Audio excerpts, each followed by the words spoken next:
Hello दोस्तों, मैं सौरभ कुमार आप सबका स्वागत करता हूं अपने YouTube channel GS with Saurabh में। हम लोग पढ़ रहे थे उत्तर मुगल काल और उत्तर मुगल काल में हम लोग रफ़ी उद दौला तक पढ़ लिए थे जो 1719 तक शासन किया था। चलिए आज चलते हैं उसके आगे। कहता है कि रफ़ी उद दौला के पश्चात जो है मुगल वंश का जो अगला शासक बनता है वह बनता है मुहम्मद शाह। कौन बनता है? तो वो बनता है मुहम्मद शाह। और मुहम्मद शाह जो है मुगल गद्दी पर 1719 से लेकर 1748 ईस्वी तक शासन कहा जाता है। कहता मुहम्मद शाह जो है वह जहान शाह का पुत्र था और मुहम्मद शाह का बचपन का नाम रोशन अख्तर था। कहा जाता है कि मुहम्मद शाह को मुगल गद्दी पर बैठाने में सैयद बंधुओं ने भूमिका निभाई थी। सैयद बंधुओं के बारे में आप लोग जानते थे। सैयद बंधु जो है दो भाइयों का नाम है। क्या है? दो भाइयों का नाम है। एक जो इसमें आता है वो आता है हुसैन अली खां, एक आता है हुसैन अली खां और दूसरा जो आता है वो आता है अब्दुल्ला खां।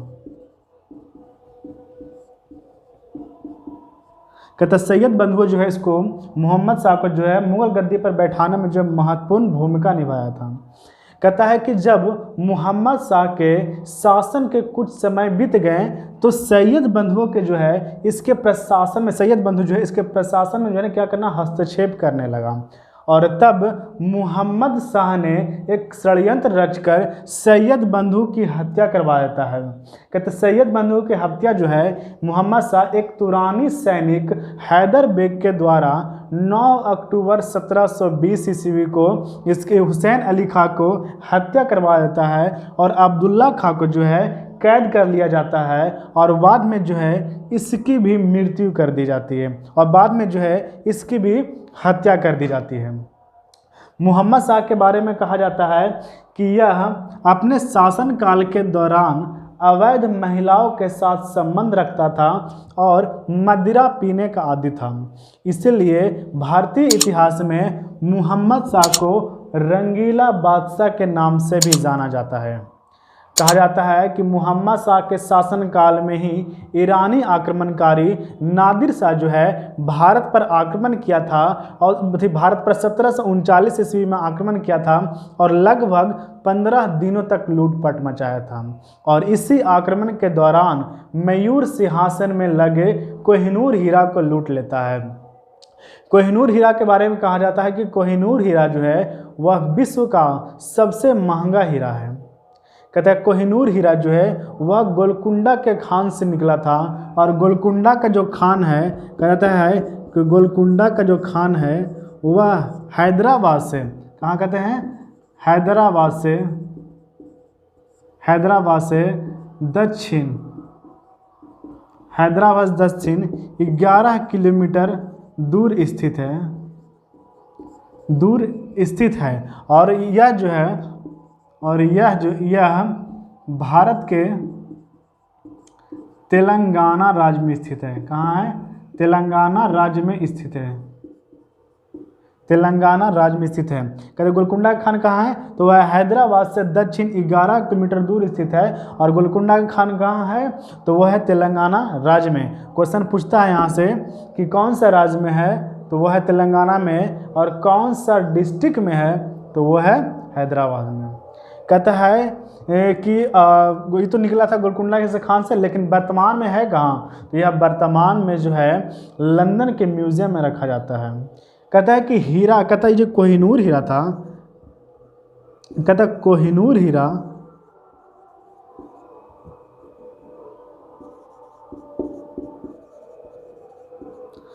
कोहिनूर हीरा का शाब्दिक अर्थ क्या होता है? कोहिनूर हीरा का मतलब क्या होता है? कोहिनूर हीरा का अर्थ क्या होता है? तो कोहिनूर हीरा का अर्थ होता है आभा या रोशनी का पर्वत। इसलिए कोहिनूर हीरा को जो है रोशनी का पर्वत भी कहा जाता है। चलिए इसके बाद हम लिखाते हैं, उसके बाद फिर समझाते हैं आगे। अभी मैंने क्या बताया आपको कि मुहम्मद शाह वो जहान शाह का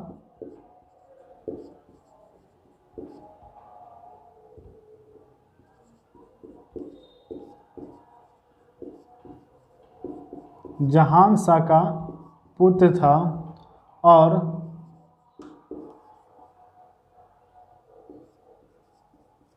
इसके बचपन का नाम रोशन अख्तर था। क्या था? रोशन अख्तर था। फिर मैंने बताया था आपको कि मोहम्मद शाह को जो है मुगल गद्दी पर बैठाने में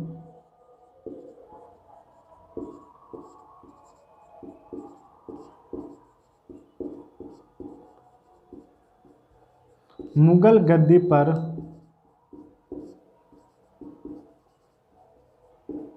बैठाने में सैयद बंधुओं ने मदद की थी। सैयद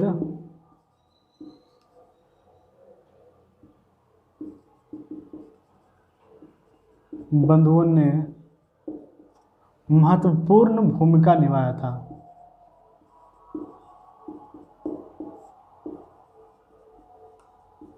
महत्वपूर्ण भूमिका निभाया था। और फिर मैंने आपको बताया है कि सैयद बंधुओं के जब शासन के कुछ समय बीत जाते हैं तो सैयद बंधुओं की जो है मुगल प्रशासन में हस्तक्षेप बढ़ने लगता है और तब मोहम्मद शाह जो है सैयद बंधु को, यहाँ से देखिए मिला के लिखिएगा, इसके बारे में लिख रहे हैं, सैयद बंधु को मोहम्मद शाह ने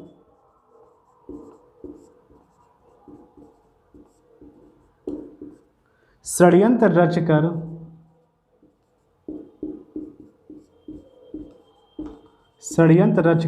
एक तुरानी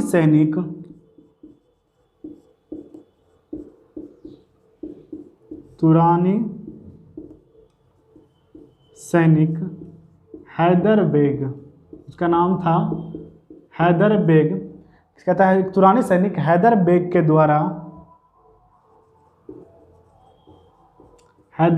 द्वारा जो है 9 अक्टूबर 1720 को, क्या बोले, 9 अक्टूबर जो है 9 अक्टूबर 1720 ईस्वी को, 9 अक्टूबर 1720 ईस्वी को जो है हुसैन अली खां की, एक भाई को क्या कर पहले ही मार देता है और दूसरा भाई जो था अब्दुल्ला खां जो है उसको कैद कर लिया जाता है और बाद में उसकी भी हत्या कर दी जाती है। क्या बात है यहाँ पे?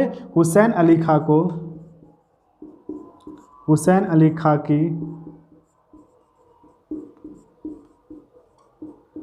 हत्या कर दी जाती है।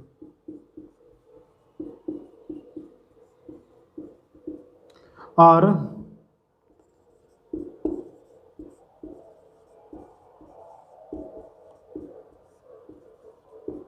अब्दुल्ला खां को कैद कर लिया जाता है।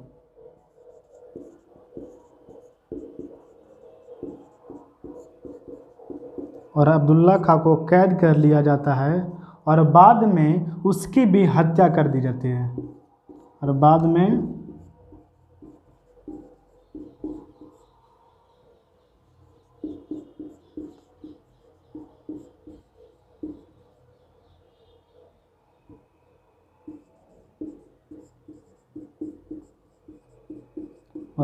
उसकी भी हत्या कर जाती है।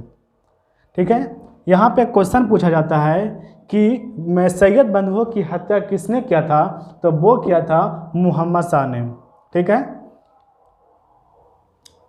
चलिए यहाँ तक समझिए। कहा था कि मोहम्मद शाह जो किसका पुत्र था? तो वह जहान शाह का पुत्र था और इसका बचपन का नाम क्या था? तो ये रोशन अख्तर। ये क्वेश्चन पूछा हुआ है कि मोहम्मद शाह के बचपन का नाम क्या था? तो वो था रोशन अख्तर। और मोहम्मद शाह को मुगल गद्दी पर किसने बैठाया था? तो बैठाया था सैयद बंधुओं ने। ठीक है, और कहते हैं सैयद बंधुओं को मोहम्मद शाह ने जो है षड्यंत्र रचकर एक तुरानी सैनिक जिसका नाम था हैदर बेग, नाम याद रखिएगा कि एक हैदर बेग नाम का तुरानी सैनिक था, उसके द्वारा जो है 9 अक्टूबर, ये डेट भी याद रखिएगा, 9 अक्टूबर 1720 ईस्वी को हुसैन अली खां की हत्या कर दिया जाता है और अब्दुल्ला खां को जो है कैद कर लिया जाता है और बाद में उसकी भी हत्या कर दी जाती है।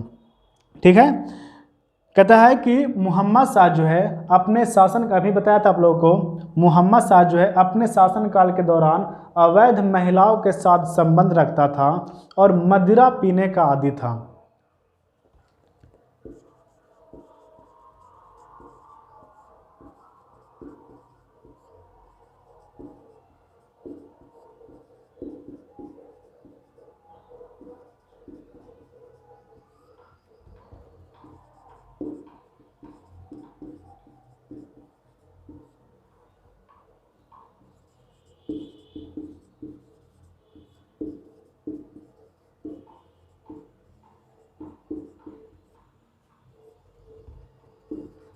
अवैध महिलाओं के साथ संबंध रखता था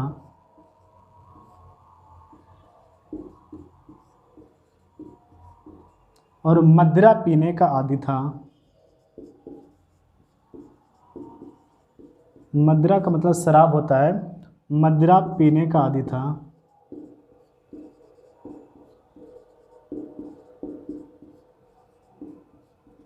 इसीलिए मोहम्मद शाह को जो है भारतीय इतिहास में, मोहम्मद शाह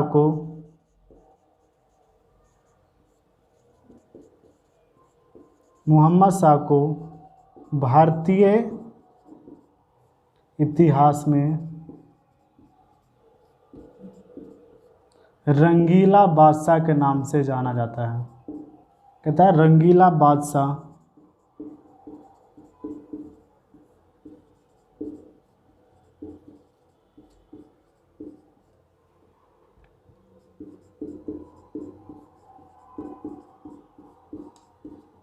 रंगीला बादशाह के नाम से जाना जाता है।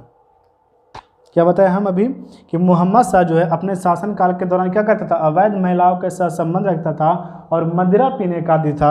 इसलिए मोहम्मद शाह को भारतीय इतिहास में रंगीला बादशाह के नाम से जाना जाता है। ये क्वेश्चन पूछता है कि रंगीला बादशाह के नाम से किन्हें जाना जाता है, तो वो जाना जाता है मोहम्मद शाह को। ये हमेशा पूछ रहता है क्वेश्चन, इसे हमेशा ध्यान में रखिएगा कि रंगीला बादशाह के नाम से किन्हें जाना है, वो जाना जाता है मोहम्मद शाह को।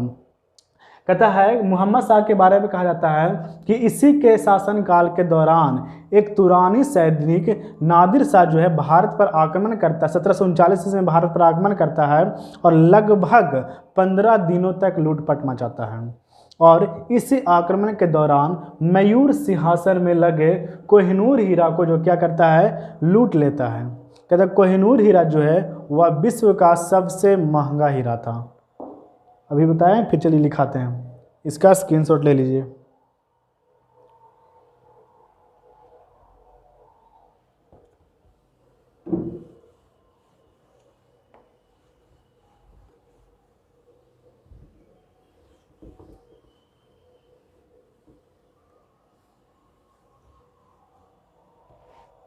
क्या होता है अभी कि मोहम्मद शाह के शासनकाल के दौरान जो है, मोहम्मद शाह के शासनकाल के दौरान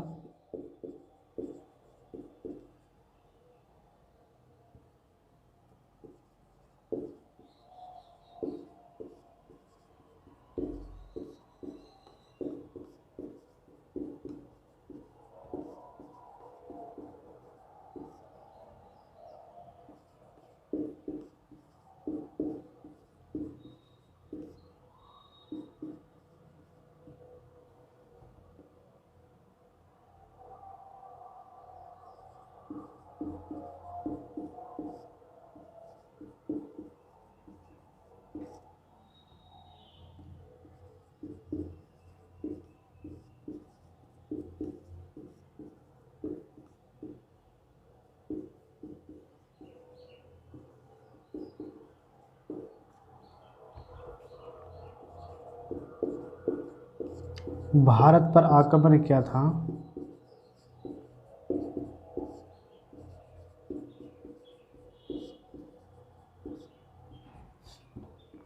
और लगभग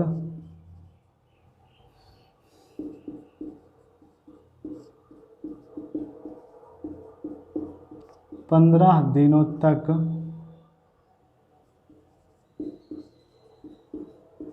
लूटपाट मचाया था। यहाँ पे नोट्स में लिख देते हैं पहले रुक जाइए, एक पॉइंट और इसका है। कहता है कि और इसी आक्रमण के दौरान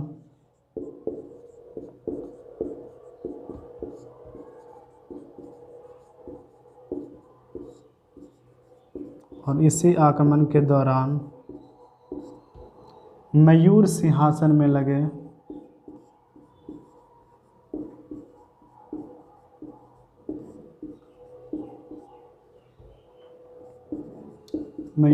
में लगे कोहिनूर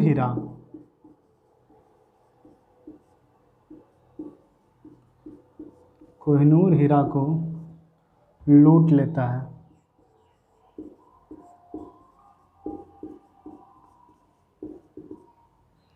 ठीक है, अब इसके बारे में एक नोट लिखिएगा यहाँ पे कोहिनूर हीरा के बारे में। कहता है कोहिनूर हीरा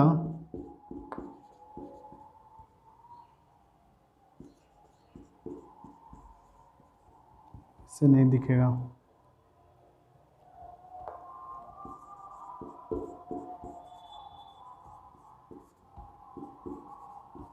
कोहिनूर हीरा विश्व का सबसे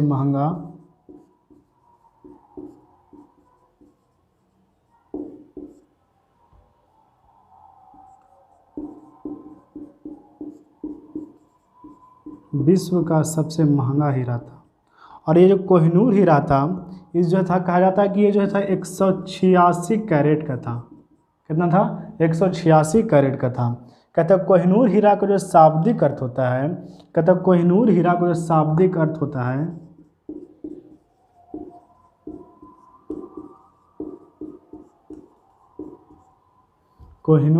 शाब्दिक अर्थ होता है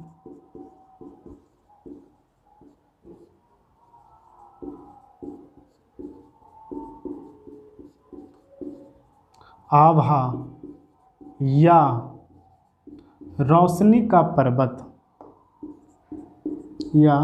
रोशनी का पर्वत। ठीक है, कहता है कि कोहिनूर हीरा जो है यह गोलकुंडा के खान से निकला था।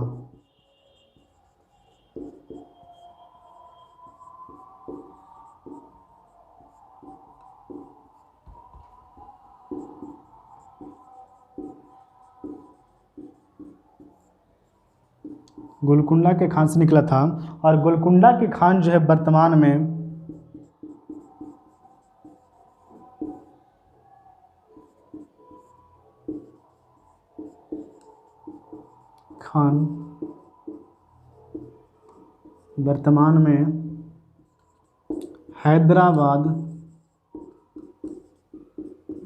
हैदराबाद से दक्षिण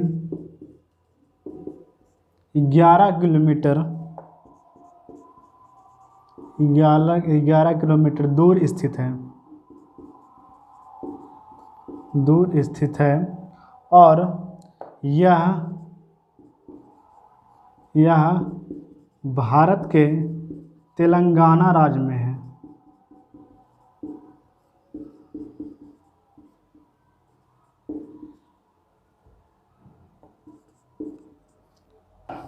आप लोग बताइए कि भारत का जो तेलंगाना राज्य बना है वो केम्मा राज्य बना है और कब बना है?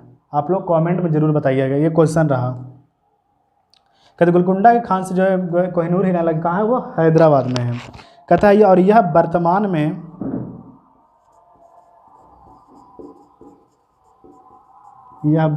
में लंदन के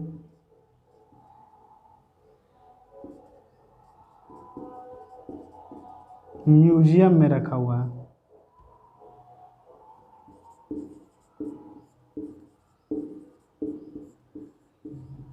ये जो है अभी कहाँ है? वर्तमान में लंदन के म्यूजियम में रखा हुआ। क्या बताया मैं अभी आपको कि मोहम्मद शाह के शासनकाल के दौरान नादिर शाह जो है 1739 ईस्वी में आक्रमण करता है। ठीक है, और भारत पर लगभग 15 दिनों तक लूटपाट मचाता है। और इसी आक्रमण के दौरान जो है कोहिनूर हीरा को क्या करता है? लूट लेता है। कहता है कोहिनूर हीरा के बारे में कहता है कोहिनूर हीरा जो विश्व का सबसे महंगा हीरा था और कहा जाता है कि वह जो है उस समय तो 186 कैरेट का था। कहता है कि और जो कोहिनूर हीरा का जो शाब्दिक अर्थ होता है यह होता है आभा या रोशनी का पर्वत। ठीक है। कहते हैं गोलकुंडा की जो खान है वो कहाँ है अभी, तो वो है हैदराबाद से दक्षिण, कहाँ है, हैदराबाद से दक्षिण 11 किलोमीटर दूर स्थित है। और वह किस राज्य में स्थित है, तो वह तेलंगाना राज्य में स्थित है। और अभी वर्तमान में कोहिनूर हीरा कहाँ रखा हुआ है, तो वह लंदन के म्यूजियम में रखा हुआ है। ठीक है, यहाँ से देख लीजिए। और इसके बाद आगे सुनिए, कहता है कि जो यहाँ पे शब्द आया है मयूर सिंहासन। कहता है मयूर सिंहासन को जो है ना, जो नादिर शाह जो मयूर सिंहासन को लूटा था उसे शाहजहां ने बनवाया था। और मयूर सिंहासन को जो डिजाइन है यानी जिसका जो वास्तुकार था वो था बे बादल खां। इसको हटाइए, फिर यहाँ पे लिख देते हैं, इसका स्क्रीनशॉट ले लीजिए।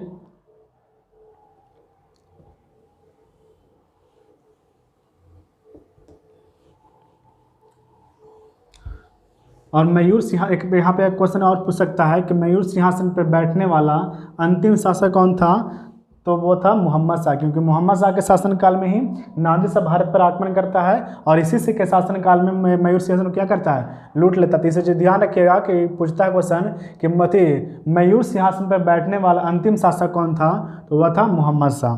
ठीक है, चलिए देखिए आगे। कहता है कि हाँ मयूर सिंहासन, कहता है मयूर सिंहासन का दो और नाम से जाना जाता है। मयूर सिंहासन को तख्त ए ताउस या पीकॉक थ्रोन्स के नाम से भी जाना जाता है। पहले लिख देते हैं, कहता है मयूर सिंहासन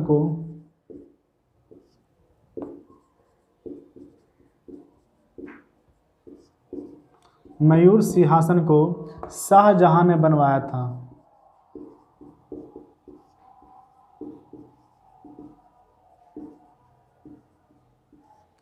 बनाया था, शाहजहां ने बनवाया था। और इसका वास्तुकार जो है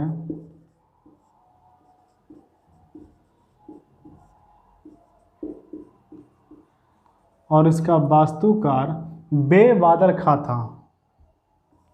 कौन था, बे बादल खां, वो था बे बादल खां। ठीक है, कहता मयूर सिंहासन को जो है, इसको नोट में रख लीजिएगा, इसको नोट में ही रखिएगा। कहता मयूर सिंहासन को तख्त ए ताउस, क्या कहता,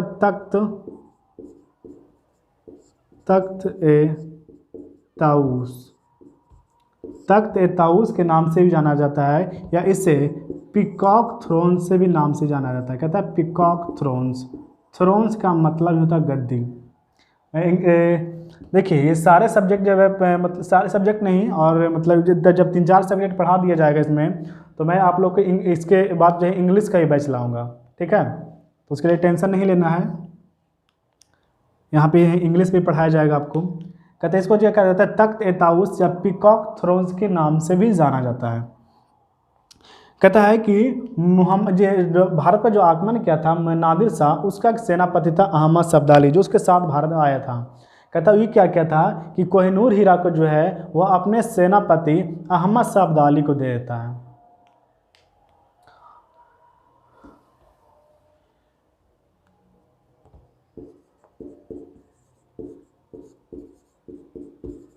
नादिर शाह कोहिनूर हीरा को उपहार स्वरूप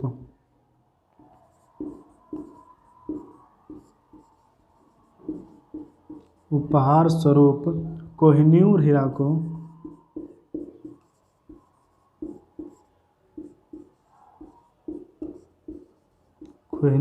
को अपने सेनापति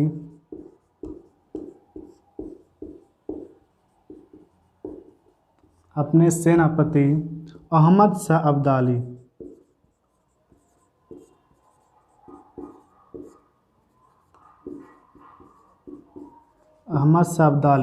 ऐसे अहमद शाह अब्दाली को जो दुर्रानी नाम से भी जाना जाता है, यहाँ पे लिख लीजिएगा, कॉमा में लिख देते हैं दुर्रानी। इसका पूरा नाम था अहमद शाह अब्दाली दुर्रानी। ठीक है, अहमद शाह अब्दाली को दे देता है। और अहमद शाह जो था, और कहता है अहमद शाह, इसके बारे में लिखते हैं यहाँ पे कि अहमद शाह अहमद शाह अब्दाली का जो संबंध है अफगानिस्तान से, यानी ये अफगानिस्तान का रहने वाला था।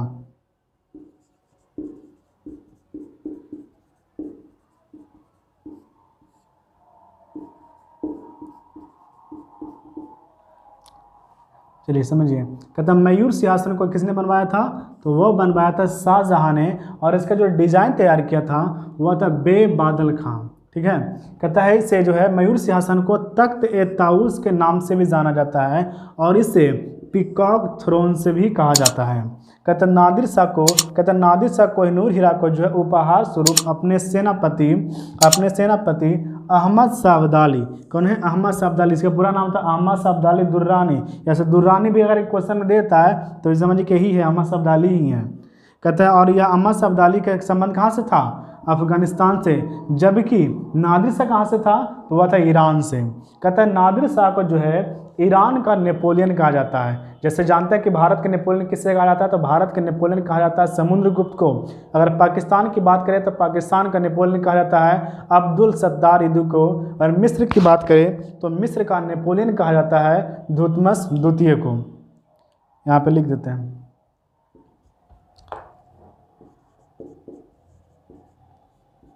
नादिर शाह को ईरान का नेपोलियन कहा जाता है। इसको नोट कर लीजिएगा, उसमें लिखा देंगे, इसको नोट में रखिएगा। नादिर शाह को ईरान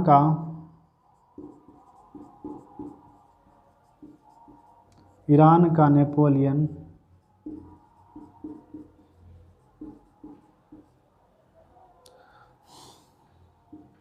समुद्रगुप्त को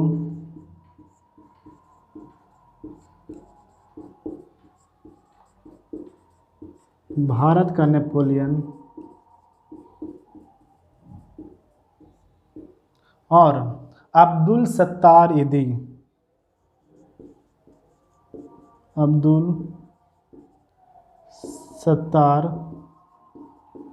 ईदी को पाकिस्तान का नेपोलियन।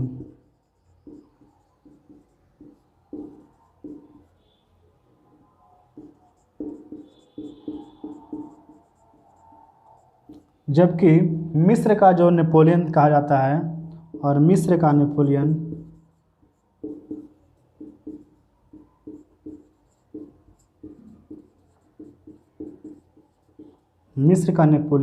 वह थुतमस द्वितीय को कहा जाता है। क्या कहा जाता है, थुतमस द्वितीय को। क्या होता है यहाँ पे, कहा जाता है कि अहमद शाह अब्दाली जिसका संबंध पाकिस्तान। ठीक है, नादिर शाह को क्या कहा जाता है, नेपाल ईरान का नेपोलियन, और समुद्रगुप्त को भारत का नेपोलियन, और अब्दुल सत्तार ईदी को पाकिस्तान का नेपोलियन, और मिस्र का नेपोलियन किससे कहा जाता है, वो कहा जाता है थुतमस द्वितीय को। कहता है ना कि मोहम्मद शाह के शासनकाल में इतने विदेशी आक्रमण हुए थे कि मोहम्मद शाह का जो शासन है ना वो बहुत ही कमज़ोर हो गया था, और इसके जो कुछ प्रांत थे वह खुद को स्वतंत्र घोषित कर लिए थे। इसमें था हैदराबाद, कर्नाटक, अवध, आपका जगह भरतपुर, उसके बाद था रुहेलखंड, कर्नाटक, ये सब जो है ना खुद को स्वतंत्र घोषित कर लिए थे। और इसमें जो स्वतंत्र खुद को घोषित करवाया था, जो हैदराबाद को स्वतंत्र घोषित करवाया था, वह था निज़ाम उल मुल्क, जिसे चिनक्लीज खां के नाम से भी जाना जाता है। कहते इसके दूसरे बंगाल को जो करवाया था वह था मुर्शिद कुली खां, कर्नाटक को जो करवाया था वह था सादुतुल्ला खां, और अवध को जो करवाया था वह तो कहा जाता है सयादत खां। सयादत खां को जो है नादिर शाह ने एक उपाधि प्रदान किया था, उसे बुरहान उल मुल्क के नाम से भी जाना जाता है। बुरहान उल मुल्क के नाम से किन्हें जाना जाता है, तो वो जाना जाता है सयादत खां को। चलिए उसके बारे में लिखते हैं।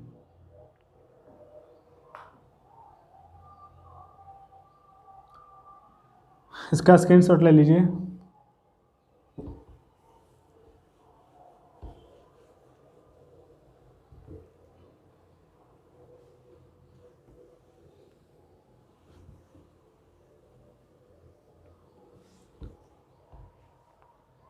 अभी क्या बताएं कि मैं मोहम्मद शाह के शासनकाल में जितने विदेशी, इतने सारे विदेशी आक्रमण हुए कि मोहम्मद शाह का शासन क्या होता है, कमज़ोर हो गया था। इसके कुछ प्रांत जो खुद को स्वतंत्र घोषित कर लिए थे। तो यहाँ पर देखिए कि कौन कौन सा प्रांत जो खुद को स्वतंत्र घोषित कर लिया था। यहाँ पर नंबरिंग कर दीजिएगा, क्रम संख्या,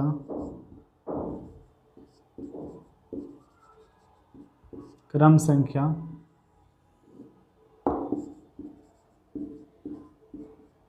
स्वतंत्र होने वाले प्रांत। यहाँ पर लिखिएगा स्वतंत्र कराने वाला, ठीक है। यहाँ पे जो स्वतंत्र हुआ था वो सबसे पहले स्वतंत्र जो हुआ था वो था हैदराबाद।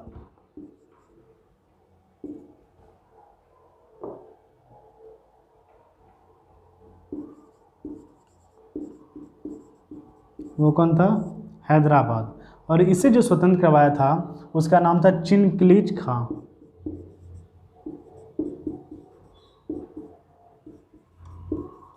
उसका नाम था चिनक्लीज खां। और चिनक्लीज खां को जो है निज़ाम उल मुल्क के नाम से भी जाना जाता है। यहाँ पे ब्रैकेट में कर देते हैं, अगर पूछ देगा कि चिनक्लीज खां का अन्य नाम क्या था तो उसका नाम था निज़ाम उल मुल्क।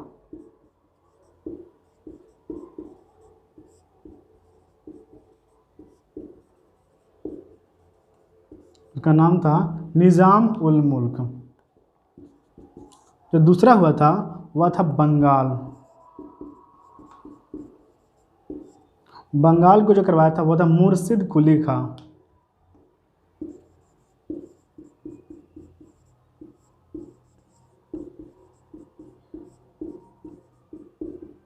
वो था मुर्शिद कुली खां। उसके बाद जो तीसरा वो था वह था अवध। कौन था, अवध। और अवध को जो स्वतंत्र करवाया था वो था सयादत खां। सयादत खां। और सयादत खां को जो है मोहम्मद शाह ने एक उपाधि प्रदान किया था, और उसका जो उपाधि प्रदान किया था उसे बुरहान उल मुल्क के नाम से जाना जाता है। यहाँ पे लिखते हैं बुरहान उल मुल्क।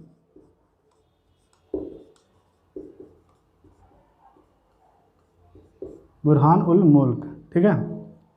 फिर इसके बाद जो चौथा था वो था कर्नाटक।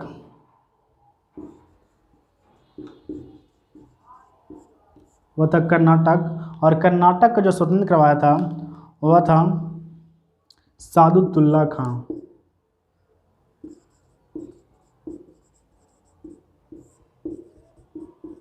सादुतुल्ला खां। इसके बाद जो स्वतंत्र हुआ था वो हुआ था भरतपुर। और भरतपुर स्वतंत्र करवाया था चुरावन। उसके बाद जो क्या था वो था रुहेलखंड। कौन था, रुहेलखंड। और इसे जो स्वतंत्र करवाया था वह था बीर दाऊद। द बीर दाऊद। ये सारे जो प्रांत हैं वह मोहम्मद शाह के शासनकाल में क्या हुआ था, स्वतंत्र हो गया था।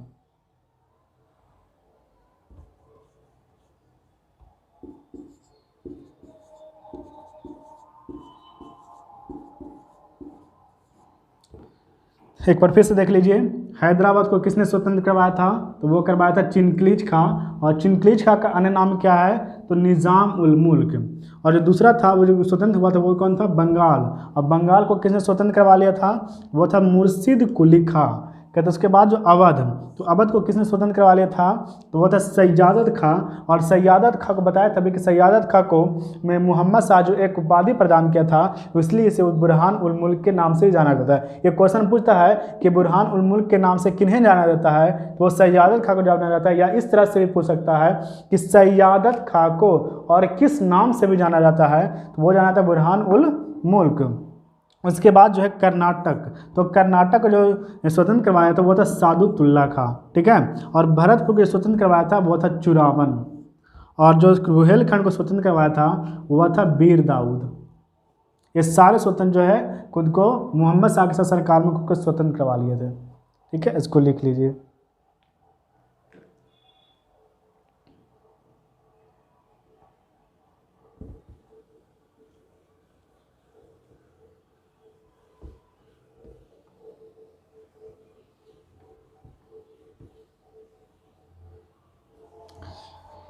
अब यहाँ तक हो गया आपका मोहम्मद शाह, यहाँ तक इसका शासन खत्म हो जाता है। कहता है कि मोहम्मद शाह के पश्चात इसके बाद जो आएगा, इसके बाद जो आता है वो आता है अहमद शाह।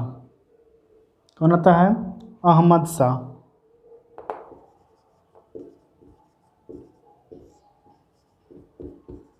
वो आता है अहमद शाह। और अहमद शाह जो है वह 1748 से लेकर 1754 ईस्वी तक शासन करता है।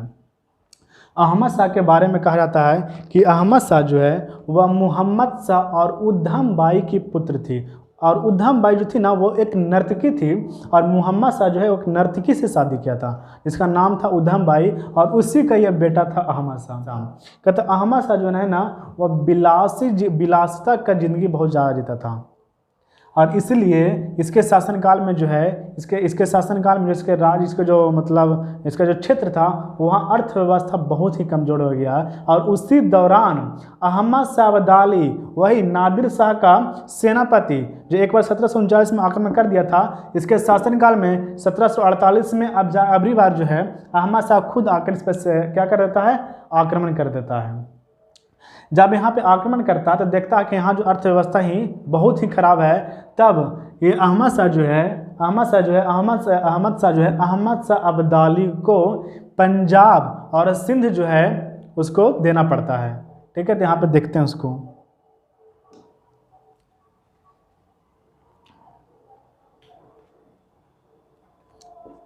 कहते अहमद शाह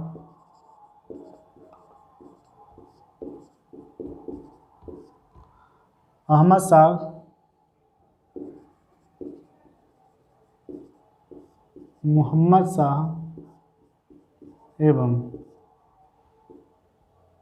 उद्धम बाई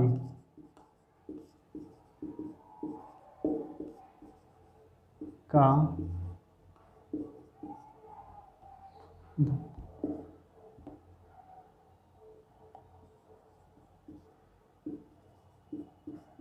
उद्धम बाई का पुत्र था। यहाँ पे नोट में लिख लीजिए। और उद्धम बाई जो थी ना वो एक नर्तकी थी।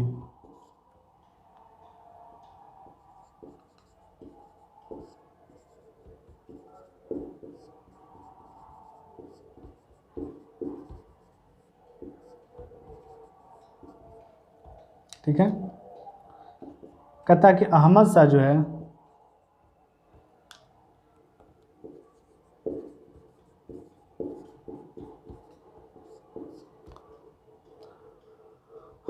अपने शासनकाल में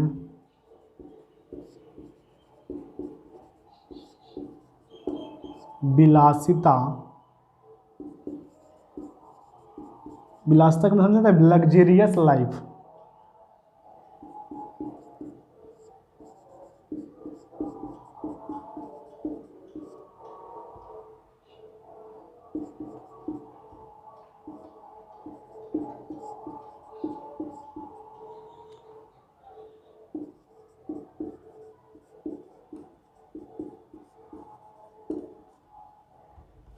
और इसी के शासनकाल में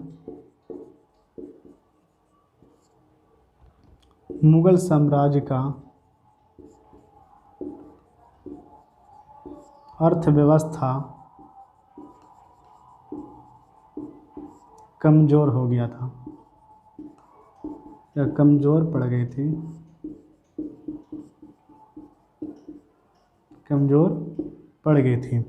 और इसी के शासनकाल में जो है अहमद शाह अब्दाली, और क्या इसे लिखिएगा अहमद शाह के शासनकाल में जो है अहमद शाह अब्दाली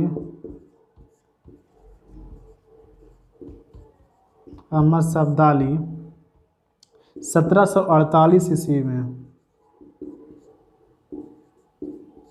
1748 ईस्वी में पंजाब पर आक्रमण कर देता है। पंजाब पर आक्रमण कर देता है, पंजाब पर आक्रमण करता है।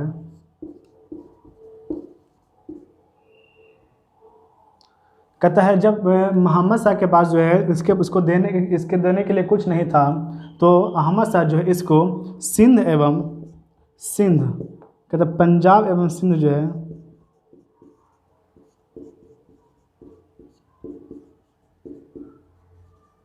सिंध अहमद शाह अब्दाली को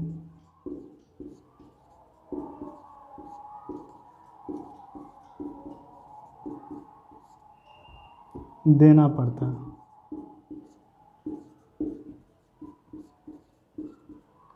कहता है जब इसको पंजाब और सिंध दे देता है, तो अहमद शाह अब्दाली जो है यहाँ पे शासन करने के लिए अपने बेटा तैमूर शाह को, या इसको तैमूर दुरानी के नाम से जान रहे थे। देखिए तैमूर लंग नहीं समझिएगा, तैमूर लंग तो जो था वो तो उसको 1405 में उसकी मृत्यु हो गई थी। उसका जन्म 1336 में हुआ था, और उसको जो है 1405 में उसकी मृत्यु हो गई थी। यहाँ से कहाँ आएगा, यहाँ पे है तैमूर शाह या तैमूर दुर्रानी। और ये तो है जो अहमद शाह अब्दाली तो पाकिस्तान से था, लेकिन तैमूर लंगू जो था वो तो तुर्की के था। यहाँ पे ध्यान देखिएगा कि यहाँ अब से देता है तब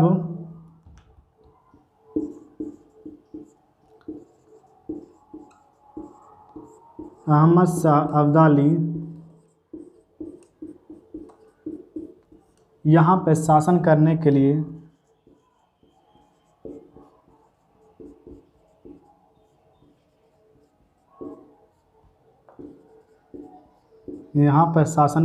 लिए अपने पुत्र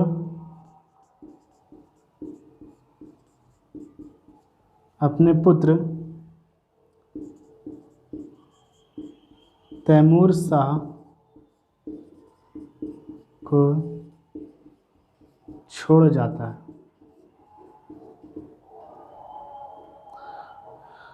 कहता क्या बता अभी कि अहमद शाह जो किसका पुत्र था, तो अहमद शाह जो मोहम्मद शाह का पुत्र था और एवं उद्धम बाई के पुत्र थी। और उद्धम बाई जो क्या थी, एक नर्तकी थी। उद्धम बाई तो वह एक नर्तकी थी। और अहमद शाह अपने शासनकाल के दौरान क्या था, विलासिता का जीवन जीता था। और इसी के दौरान जो है मुगल शासन में जो अर्थव्यवस्था कमजोर पड़ जाता है। ठीक है, कहते अहमद शाह अब्दाली जो है 1748 ईस्वी में फिर पंजाब पर आक्रमण कर देता है। जब इसके पास कुछ नहीं देने के लिए होता था, अहमद शाह जो है इसको पंजाब एवं सिंध जो है क्या करता है, इसको दान में दे देता है। दान में क्या देना ही पड़ता है भाई, आक्रमण कर दिया।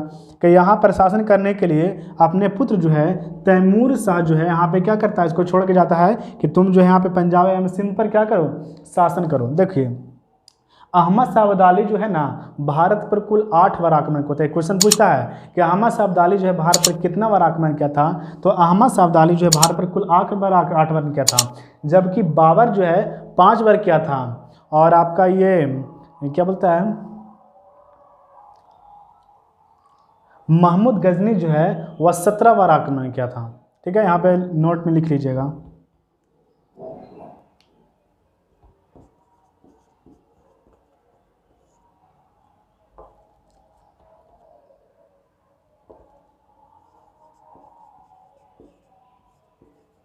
अहमद शाह भारत पर कुल 8 बार आक्रमण करता है,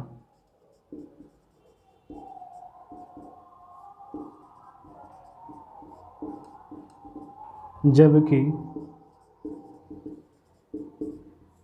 बाबर, यही बाबर था, यही जो है मुगल वंश का संस्थापक है।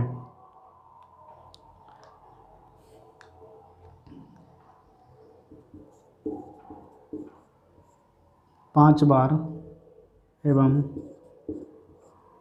महमूद गजनी जो है वह महमूद गजनी जो 17 बार आक्रमण किया था।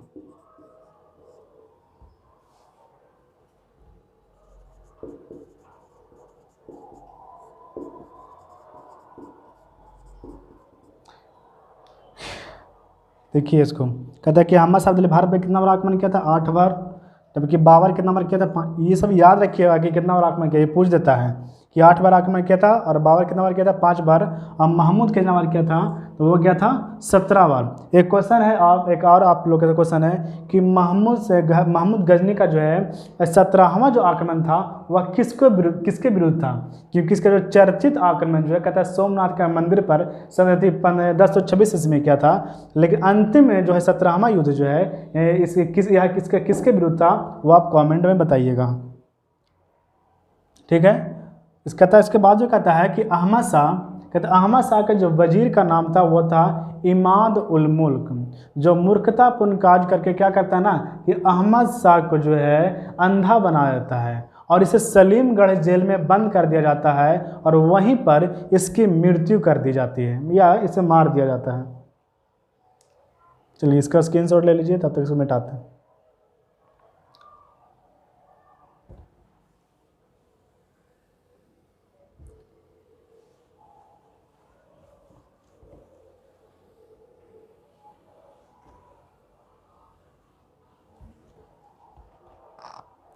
क्या बता अभी कि अहमद शाह का जो वजीर का नाम था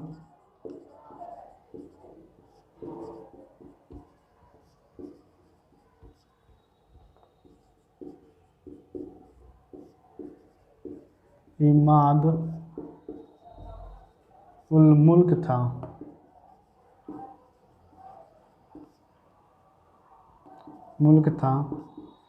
जो मूर्खतापूर्ण कार्य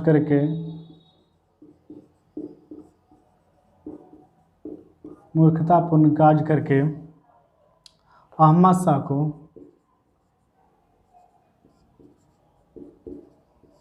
अंधा बना दिया था।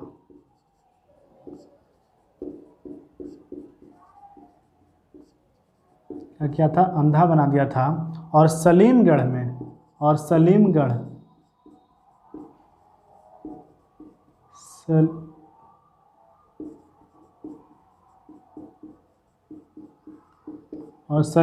जेल में बंद कर दिया था।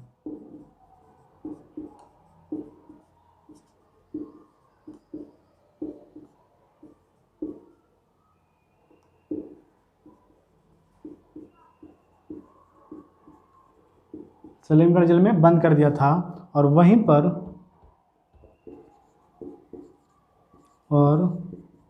पर उसकी हत्या करवा दी जाती है।